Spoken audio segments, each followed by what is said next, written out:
Hi friends. Layoffs suck. If you were currently laid off, my heart goes out to you. And I have a whole separate video on what to do to get back on your feet. I'll link that in the description below. In this video, I'll share why layoffs can hurt companies in the long run. This is not a vent or a blame, but I want this to be a wake-up call for companies to use layoffs as a last resort. I'll also share some ideas of what companies and leaders especially can do to minimize or even avoid layoffs in the future. Quick interruption. As you can see, I'm in the middle of editing, and I noticed that I have vented a little bit. I'm really passionate about this subject, and I believe leaders can do better. I've been adjacent to layoffs twice in my career, and they made a major impact on me.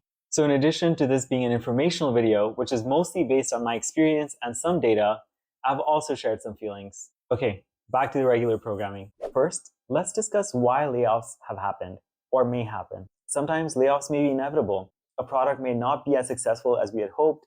Maybe economic conditions played a role, market conditions, or it just didn't resonate with the audience as we thought it might have. Shareholder pressure.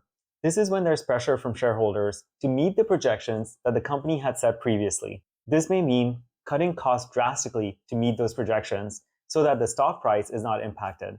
Overhiring could be another reason.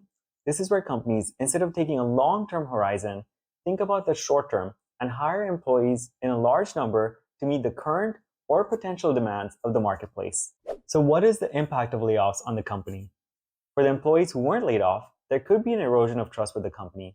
This depends on how the leadership actually handled the layoffs, whether it was done with kindness, empathy, and sufficient transparency. I'll talk about what good communication looks like later in this video. Those who weren't laid off may feel guilt. Why wasn't I laid off in the process? There could also be a loss of motivation. For the company that didn't handle it well, they just proved to their employees that they're just numbers at the end of the day. In which case, as better opportunities open up, those employees are going to leave. Remaining employees may also feel anxiety. Is my job going to be cut next? In which case, why should I be loyal to this company anymore? This could also lead to people taking more time off as they deal with the mental health issues caused by the layoffs. Or there could be presenteeism. This is where people show up to work even though they're not feeling well. The lack of motivation, the anxiety, people being absent, and presenteeism could all lead in a loss of productivity, possibly affecting the bottom line or the revenue of the company. It could also lead to people exiting, leading to a larger turnover and leaving the company even more short-staffed, putting more burden on the staff that remains to ship the critical projects. This could also tarnish the company's image and impact future hiring. The pandemic has shown us that people are getting way more intentional about the companies that they choose to work for, and money only goes so far. So the next time the company is hiring again, candidates may look at when were the last layoffs that happened and how did the company handle it, and that may play a big role in their decision-making process. How can layoffs be handled differently? Let's talk about communications. How is leadership communicating changes down to its employees? This is not only to the people who are left behind, but also to people who were directly impacted and laid off in the process. On my LinkedIn feed, I'm seeing posts where people are saying that their access was suddenly cut off.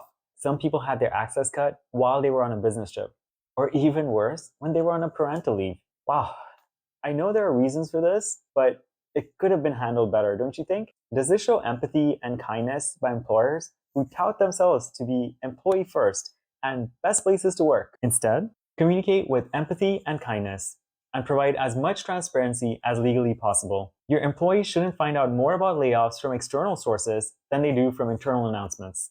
One thing I would love for leaders to do is go up to the company and say, we launched a product at the wrong time, or we didn't foresee these economic conditions, and though they were out of my control, I take full accountability for this. As a consequence, I'm going to take an X% pay cut. Leaders can also involve employees in the solutioning process. For example, they can ask, what are some ways we can cut costs? Or what are some ways we can increase savings? Or increase profits and revenue? Are there any other ideas that we can do here to ensure no one loses their jobs? That would build loyalty and trust in the company and the leadership, but it will also boost productivity because the employees would know that the company genuinely cares about them as human beings and not as numbers. If you're finding this video valuable so far, smash that like button. It'll really help the channel out.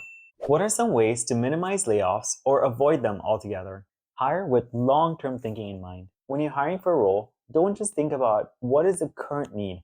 Where do we need someone for the next 3 or 6 months? Instead, think about what if we need someone for the next 2 years, 3 years? What if the current project shuts down? Which other alternate projects can we put this person on? If you're not sure which projects, It may be an indication that you need to revisit your strategy and your vision for the company. Another thing companies can do is find alternate roles. I was pleased to read that Zapier are having their employees look for alternate roles within the company. Another idea is for companies to create an emergency fund for the future.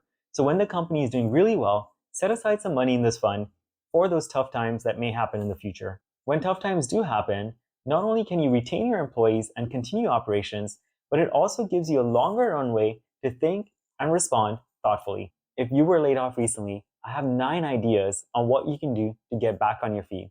Check it out right here. During this time, let's do what we can to support one another. What can you do for those in your network who were laid off recently? Add it in the comment section below and let your network know. For the companies and leaders who have handled this well, thank you. And for the rest of us, let's make this a learning experience. If we have to use layoffs, do so as a last resort and provide sufficient transparency with empathy and above all, kindness. I'm Niraj Mithrani. Thank you so much for your time. Take care.